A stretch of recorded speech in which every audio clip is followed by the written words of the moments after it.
Capítulo 21. Razón y percepción. 7. La última pregunta que queda por contestar. ¿No te das cuenta de que todo tu sufrimiento procede de la extraña creencia de que eres impotente? Ser impotente es el precio del pecado. La impotencia es la condición que impone el pecado, el requisito que exige para que se pueda creer en él. Solo los impotentes podrían creer en el pecado. La enormidad no tiene atractivo, excepto para los insignificantes. Y solo los que primero creen ser insignificantes podrían sentirse atraídos por ella. Traicionar al Hijo de Dios es la defensa de los que no se identifican con Él. Y tú, o estás de su parte o contra Él, o lo amas o lo atacas, o proteges su unidad o lo consideras fragmentado y destruido como consecuencia de tu ataque. Nadie cree que el Hijo de Dios sea impotente, y aquellos que se ven a sí mismos como impotentes deben creer que no son el Hijo de Dios. ¿Qué podrían ser entonces sino su enemigo? ¿Y qué podrían hacer sino envidiarle su poder, y como consecuencia de su envidia, volverse temerosos de dicho poder? Estos son los siniestros, los silenciosos y atemorizados, los que se encuentran solos e incomunicados, y los que, temerosos de que el poder del Hijo de Dios los aniquile de un golpe, levantan su impotencia contra él. Se unen al ejército de los impotentes para librar su guerra de venganza, amargura y rencor contra él, a fin de que él se vuelva uno con ellos, y puesto que no saben que son uno con él, no saben a quién odian. Son en verdad un ejército lamentable, cada uno de ellos tan capaz de atacar a su hermano o volverse contra sí mismo, como de recordar que una vez todos creyeron tener una causa común. Los siniestros dan la impresión de estar frenéticos, de ser vociferantes y fuertes, mas no saben quién es su enemigo, sino solo que lo odian. El odio los ha congregado, pero ellos no se han unido entre sí. Pues si lo hubieran hecho, no serían capaces de abrigar odio. El ejército de los impotentes se desbanda en presencia de la fortaleza. Los que son fuertes son incapaces de traicionar, porque no tienen necesidad de tener sueños de poder ni de exteriorizarlos. ¿De qué manera puede actuar un ejército en sueños? De cualquier manera.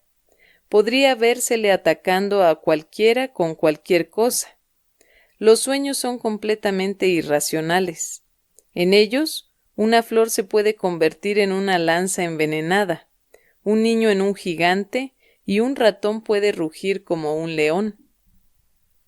Y con la misma facilidad, el amor puede trocarse en odio.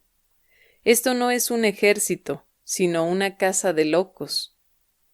Lo que parece ser un ataque concertado no es más que un pandemonium. El ejército de los impotentes es en verdad débil, no tiene armas ni enemigo. Puede ciertamente invadir el mundo y buscar un enemigo, pero jamás podrá encontrar lo que no existe. Puede ciertamente soñar que encontró un enemigo, pero éste cambia incluso mientras lo está atacando, de modo que corre de inmediato a buscarse otro y nunca consigue cantar victoria.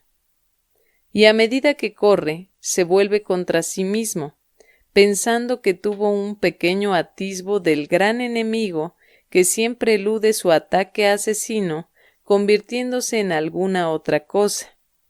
Cuán traicionero parece ser ese enemigo que cambia tanto que ni siquiera es posible reconocerlo. El odio, no obstante, tiene que tener un blanco.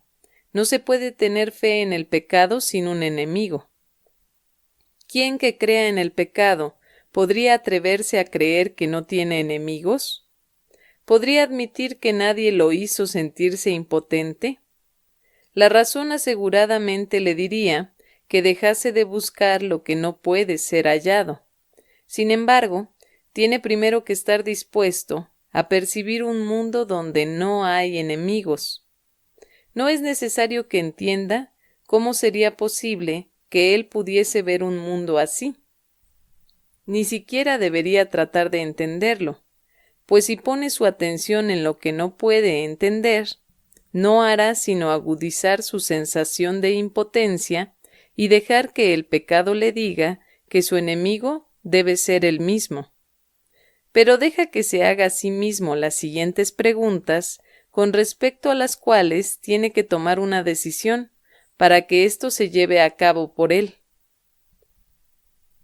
¿Deseo un mundo en el que gobierno yo en lugar de uno que me gobierna a mí? ¿Deseo un mundo en el que soy poderoso en lugar de uno en el que soy impotente? ¿Deseo un mundo en el que no tengo enemigos y no puedo pecar? ¿Y deseo ver aquello que negué porque es la verdad? Tal vez ya hayas contestado las 3 primeras preguntas, pero todavía no has contestado la última, pues esta aún parece temible y distinta de las demás. Mas la razón te aseguraría que todas ellas son la misma. Dijimos que en este año se haría hincapié en la igualdad de las cosas que son iguales.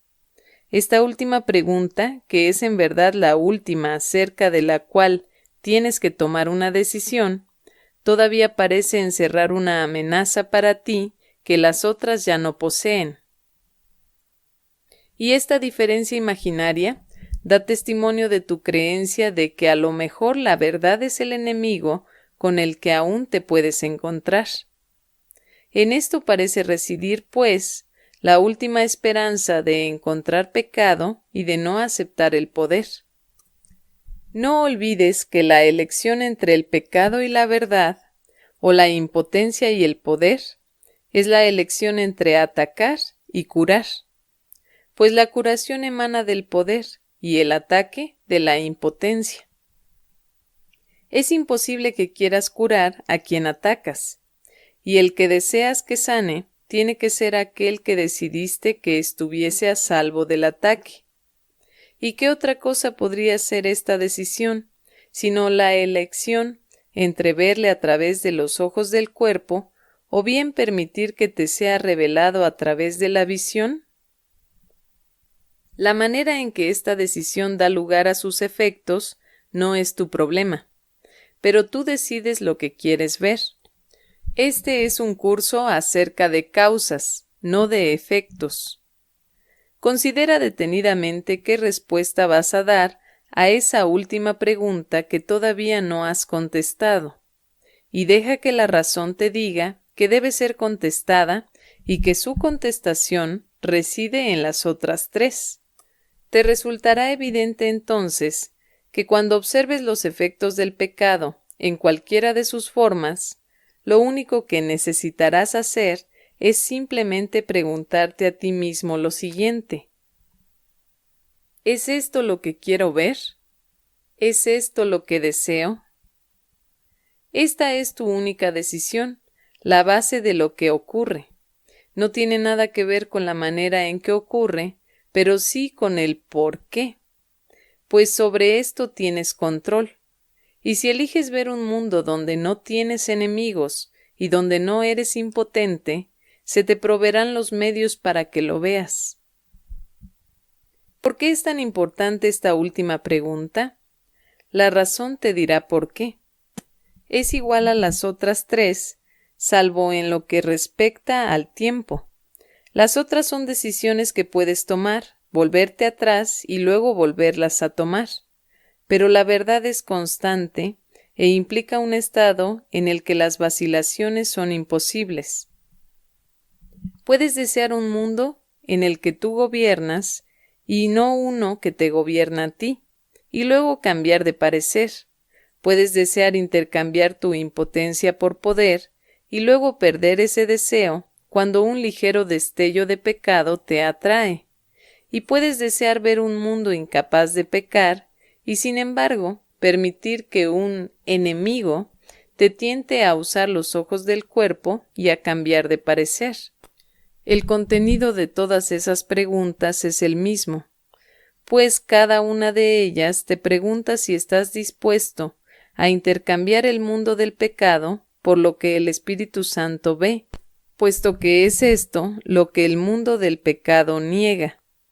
Los que ven el pecado, por lo tanto, están viendo la negación del mundo real. Sin embargo, la última pregunta suma a tu anhelo de querer ver el mundo real el deseo de permanencia, de tal forma que ese deseo se convierta en el único que tengas. Si contestas esta última pregunta con un sí, añades sinceridad a las decisiones que ya has tomado con respecto a las demás, pues sólo entonces habrás renunciado a la opción de poder cambiar de parecer nuevamente.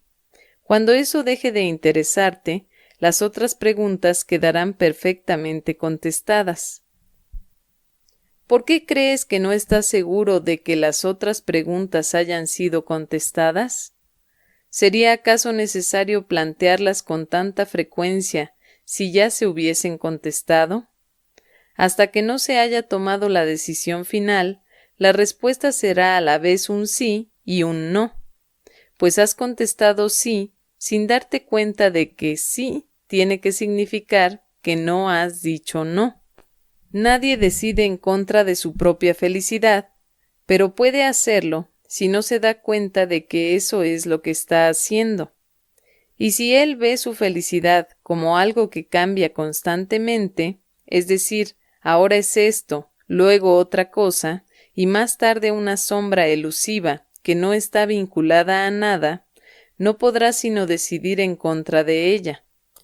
La felicidad elusiva, la que cambia de forma según el tiempo o el lugar, es una ilusión que no significa nada. La felicidad tiene que ser constante porque se alcanza mediante el abandono del deseo de lo que no es constante.